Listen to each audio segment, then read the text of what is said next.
Personne n'a compris pourquoi les chiens se sont arrêtés. Pas d'aboiement, pas d'alerte, juste 12 silhouettes immobiles, formant un cercle parfait autour d'une petite fille en fauteuil roulant, au cœur d'un aéroport bondé. En quelques secondes, le bruit s'est éteint, les regards se sont figés, et quelque chose d'invisible a commencé à se jouer. Ce que ces chiens ont senti avant tout le monde n'était ni une menace, ni un danger extérieur. C'était une vie en train de disparaître. Et ce qui s'est passé ensuite a changé leur destin à jamais. Restez avec nous, car cette histoire incroyable vous laissera sans voix. Avant de commencer, n'oubliez pas de liker et de vous abonner. Et surtout, je suis curieux. D'où nous regardez-vous? Indiquez votre pays dans les commentaires. J'adore voir jusqu'où voyagent nos histoires. La lumière de l'après-midi tombait sans chaleur à travers les immenses vitres de l'aéroport. Elle glissait sur le sol lisse, pâle, presque froide, comme si le lieu lui-même retenait son souffle. Les annonces résonnaient au loin, étouffées, mêlées au roulement des valises, aux pas pressés, aux voix qui se croisent, sans jamais vraiment s'écouter. Tout semblait fonctionner comme prévu. Trop bien, peut-être. Une unité cynophile avançait lentement entre les files de sièges. Les chiens marchaient au même rythme, musclés, concentrés, leurs mouvements précis, presque automatiques. Ils connaissaient cet endroit. Ils connaissaient cette mission. Rien d'exceptionnel. Une routine répétée des centaines de fois. Devant eux, leur responsable observait sans parler. Son visage portait une fatigue ancienne, pas celle d'une nuit trop courte, mais celle qui s'installe après les pertes qu'on ne comble jamais. Il aimait l'ordre, le silence, la discipline. Ici, tout avait un sens clair. Chaque geste avait sa place. Les chiens reniflaient l'air, attentifs, sans nervosité. Ils formaient un tout, une équipe, solide, fiable. Un peu plus loin, à l'écart du flux principal, une petite fille attendait. Elle était assise dans un fauteuil roulant décoré de couleurs vives, comme pour masquer ce qu'il représentait. Un sac posé sur ses genoux. Elle ne parlait pas. Elle regardait passer les gens sans vraiment les voir. Autour d'elle, la vie continuait, bruyante, rapide, indifférente. Personne ne remarquait sa respiration trop courte. Personne ne voyait ses doigts se crisper lentement sur les accoudoirs. Sa gorge la gênait. Une sensation étrange, diffuse. Elle tenta d'avaler. En vain. Tout semblait normal. Pourtant, quelque part, sous cette normalité parfaitement huilée, quelque chose commençait à se fissurer, silencieusement, comme un danger qui ne fait pas encore de bruit, mais qui approche déjà. La patrouille avançait encore, régulière, maîtrisée, quand tout se brisa sans bruit. Le premier chien ralentit, puis il s'arrêta. Ce n'était pas une posture d'alerte, pas de raideur, pas de tension agressive. Son corps semblait au contraire s'adoucir, comme attiré par quelque chose que personne d'autre ne percevait. Il leva légèrement la tête, inspira plus profondément, puis détourna le regard de sa trajectoire. Au pied. La voix était calme, ferme. Un ordre simple, répété des milliers de fois. Le chien ne bougea pas. Un silence étrange se glissa entre les pas des voyageurs. Le chef fronça les sourcils, surpris plus qu'inquiet. Le chien fit alors quelques pas lents, presque respectueux, droit vers la petite fille en fauteuil roulant. Reviens. Aucune réaction. Puis un second chien changea de direction. Puis un troisième. Sans agitation, sans bruit. Comme s'ils suivaient une décision prise ailleurs. En moins d'une minute, ils étaient tout là. 12 corps puissants, formant un cercle parfait autour de l'enfant. Ils s'assirent. Certains se couchèrent, immobiles. Les voix autour s'éteignirent. Une valise tomba. Quelqu'un recula d'un pas. Une mère serra son enfant contre elle. Un téléphone se leva, hésitant. Puis, un autre. Qu'est-ce qu'ils font? Ils protègent quelque chose? Les humains restaient figés. Les chiens, eux, ne bougèrent plus. Le chef d'unité sentit quelque chose lui échapper. Ces chiens ne désobéissaient jamais. Pas comme ça, pas tous, pas ensemble. Son cœur accéléra. Ce n'était pas une menace. Ce n'était pas un exercice. C'était autre chose. Quelque chose qu'il ne pouvait ni expliquer ni contrôler. Et pour la première fois depuis longtemps, il comprit que l'instinct venait de prendre le pouvoir. Le chef d'unité s'approcha lentement. Chaque pas semblait plus lourd que le précédent, comme si l'air autour du cercle des chiens avait changé de densité. Aucun d'eux ne leva la tête vers lui. Il restait les tourner vers l'enfant, concentré, présent, silencieux. À cette distance, il comprit immédiatement. Ce n'était pas une menace, c'était une détresse. La petite fille respirait trop vite, beaucoup trop vite. Sa poitrine se soulevait par à-coups, comme si l'air ne suffisait plus. Ses lèvres perdaient leur couleur, passant d'un rose fragile à une teinte plus sombre, inquiétante. Ses yeux étaient grands ouverts, fixés quelque part devant elle, mais elle ne voyait rien. Elle essayait de parler. Aucun son ne sortait. Sa main monta vers sa gorge. Un geste simple, universel. Autour d'eux, le bruit de l'aéroport s'éteignit peu à peu. Les annonces continuaient, mais plus personne n'écoutait. Les murmures cessèrent. Même les téléphones se baissèrent. La foule retenait son souffle sans s'en rendre compte. Les chiens n'avaient pas bougé. Leur corps formait une barrière douce, mais infranchissable. Ils ne montraient aucune agressivité, seulement une vigilance totale, comme s'ils protégeaient un espace invisible, vital. Le chef s'agenouilla à hauteur de l'enfant. « Ça va aller, je suis là. » Il savait déjà que ce n'était pas vrai, pas encore. Il observa la fréquence de sa respiration, la sueur sur son front, la tension dans ses épaules. Chaque signe confirmait ce que son instinct humain commençait à comprendre. Le danger n'était pas autour d'elle, il était en elle. Il activa sa radio, la voix maîtrisée malgré la montée d'adrénaline. Demande immédiate de secours médicaux. Urgence pédiatrique. Maintenant. Le temps semblait s'étirer, seconde après seconde. Et au milieu de ce silence lourd, une vérité devenait claire. Sans ces chiens, personne n'aurait vu l'alerte. Personne n'aurait compris à temps. La petite fille fit un effort immense. Ses doigts tremblaient. Lentement, avec une précision fragile, elle désigna le sac posé sur ses genoux. Un geste faible, mais chargé d'urgence. Le chef comprit aussitôt. Il hocha la tête et ouvrit le sac avec précaution, comme s'il contenait quelque chose de vivant. À l'intérieur, rien d'extraordinaire au premier regard. Une peluche usée, une bouteille d'eau à moitié vide, des crayons, puis des papiers pliés, des documents médicaux. Il les parcourut rapidement. Son regard changea. Des allergies, plusieurs, des avertissements soulignés, des mots écrits à la main, pressés, presque inquiets. Un nouveau traitement, pris récemment, trop récemment. La vérité s'imposa d'un seul coup, brutale. Une réaction grave, violente, déjà bien avancée. L'enfant inspira avec difficulté. Chaque respiration semblait lui coûter davantage. Sa peau devenait moite. Ses lèvres, maintenant, étaient moins clairement bleutées. Un appareil apporté en urgence indiqua une chute rapide de l'oxygène. Trop basse, dangereusement basse. Autour d'elle, les chiens réagirent. L'un d'eux émit un gémissement sourd, presque douloureux. Un autre se rapprocha encore, collant son flanc au fauteuil.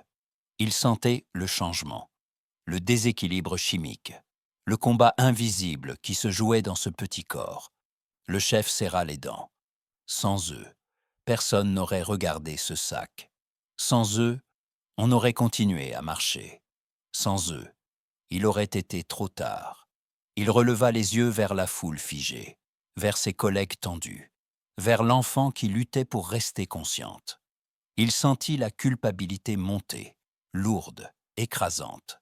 Celle de l'adulte qui comprend que la survie tient parfois à un détail oublié. Il parla doucement, près de l'oreille de la petite fille. « Tiens bon, ils arrivent. Tu n'es plus seul. » Les chiens ne quittèrent pas leur position. Ils savaient, et ils attendaient. Les secours arrivèrent en courant, coupant net l'immobilité de la scène. Des pas rapides, des voix courtes, des gestes sûrs. En quelques secondes, l'espace autour de l'enfant se transforma. Le monde reprenait du mouvement, mais le temps, lui, semblait figé. Un médecin se pencha immédiatement. Un regard, un seul. Il comprit. Réaction sévère. L'injection fut préparée sans hésitation. L'aiguille se posa. L'adrénaline entra dans le corps de l'enfant comme un dernier appel. Rien ne se passa. 1 seconde, 2, 3. La petite fille haletait. Sa bouche s'ouvrait, cherchait l'air, mais l'air ne venait pas. Le moniteur indiquait des chiffres trop bas, trop vite. Le silence était devenu total. Même la foule ne murmurait plus. Chacun retenait son souffle, comme si respirer pouvait lui voler le sien. Les chiens restaient immobiles, tendus, présents. L'un d'eux tremblait légèrement, sans quitter l'enfant des yeux. Un autre posa doucement son museau contre la roue du fauteuil. Puis, soudain, un souffle plus profond, râpeux, difficile mais réel. Le médecin leva légèrement la tête. Encore un. Les chiffres remontèrent lentement, trop lentement. Mais ils montaient. La couleur revint peu à peu sur le visage de l'enfant. Le bleu céda la place à un rose fragile. Ses épaules se détendirent à peine. Juste assez. Un murmure parcourut la foule, mêlé à des soupirs retenus depuis trop longtemps. Certains baissèrent les yeux.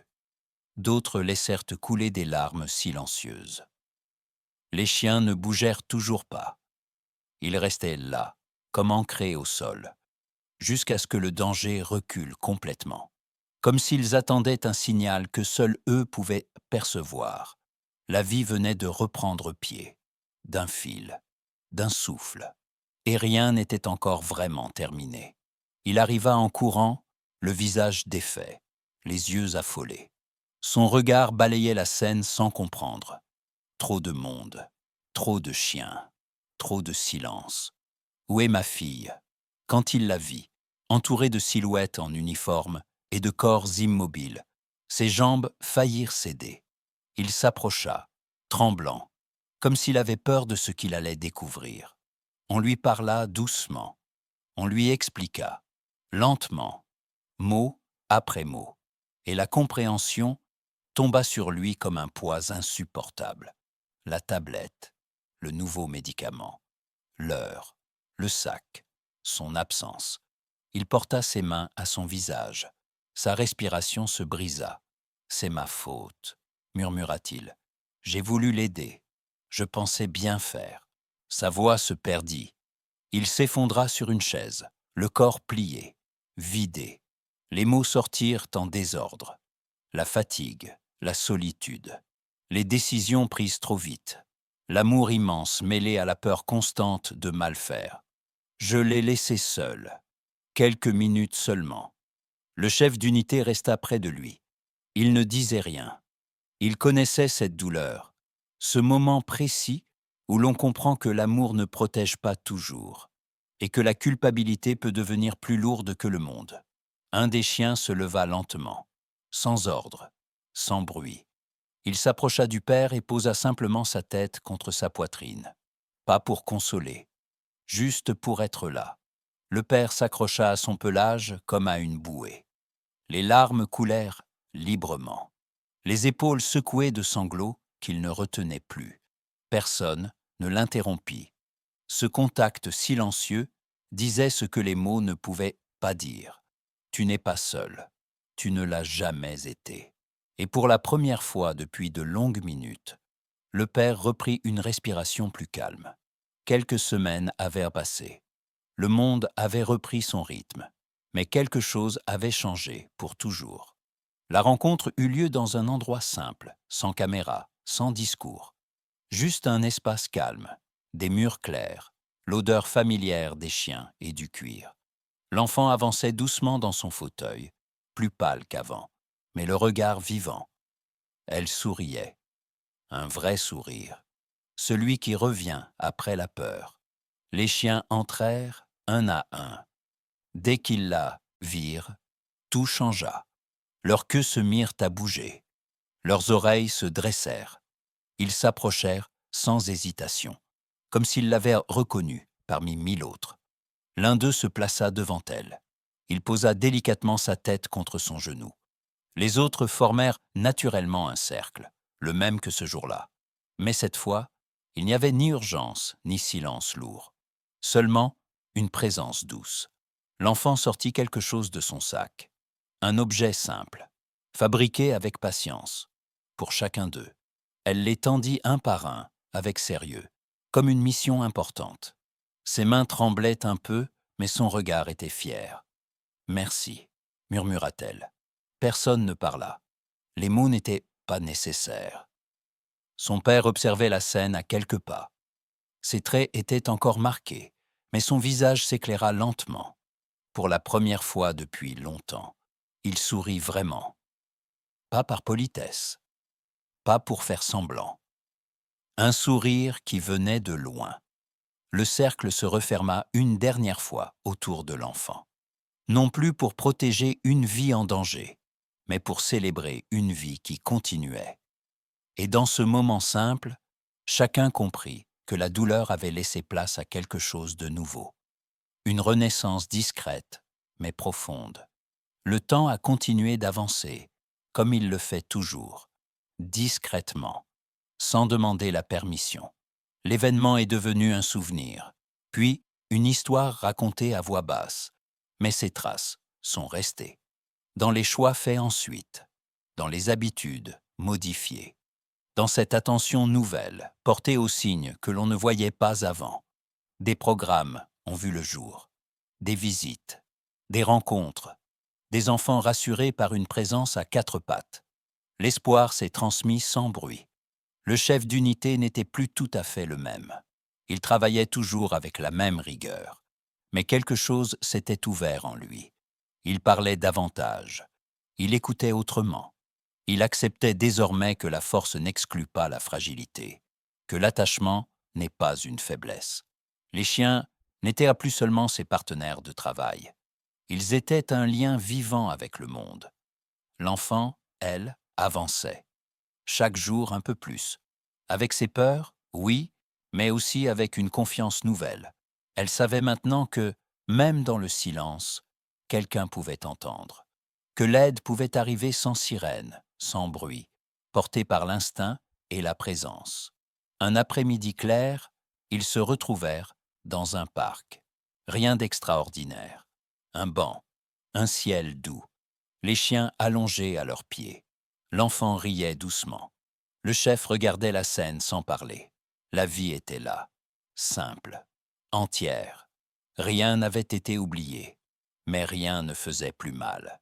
Si cette histoire vous a touché, laissez un like, abonnez-vous pour ne pas manquer les prochaines. Et dites-nous en commentaire depuis quel pays vous nous regardez. Vos mots comptent plus que vous ne l'imaginez.